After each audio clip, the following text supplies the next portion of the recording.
in the constitution of the hospital and about the phrase which you're referring to about everything that's legal but also clinically appropriate. And the fact that there is, like, if it is so unambiguous, spell it out there. Yes. Spell it out specifically, all of the legal procedures that could take place at the National Maternity Hospital. And evidently there is ambiguity, because that's a point of contention that people have raised. People just read the document and go, well, hang on, who gets to decide what is clinically appropriate? Does that mean that a doctor who is opposed to the termination of pregnancies can basically veto your request to access one on medical grounds? The government's explanation of that, by the way, is that they said what is clinically appropriate because it's a maternity hospital, and it wouldn't be clinically appropriate for the hospital to start getting into oncology or neurology or dialysis or all these other lines of medicine which have nothing to do with the production and welfare of children. So they say that's what they meant by clinically appropriate. But of course, there's phraseology which is open to interpretation by other people, and the concern that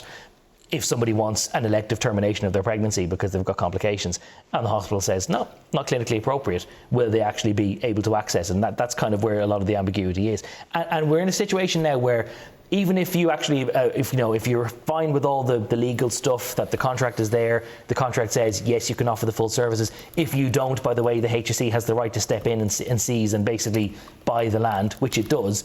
So on the face of it, all the legal kind of safeguards are there as long as you share their understanding of the words. But you still get back to the whole thing of, well, why does it need to be owned by a religious formed charity anyway? Yeah. And that's where people just never going to be. I just think that comes back to the bottom line, particularly for women, as you mentioned there. I just think that, it's very recent history for women in Ireland when we look back, even just as close as mother and baby homes. It's not that long ago. There's women that my mother went to school with who would have been in mother and baby homes and gave up their children. So, I think the way women have been treated in maternity services, there is an historical legacy in this country with that. And I think it's very understandable that women would have reservations about this. I suppose on the flip side of all this, and what we haven't discussed, is the urgent need for a new National Maternity Hospital, and the fact that actually the more time that drags on, that need becomes greater, because maternity hospitals are wedged and facilities are under an awful lot of pressure.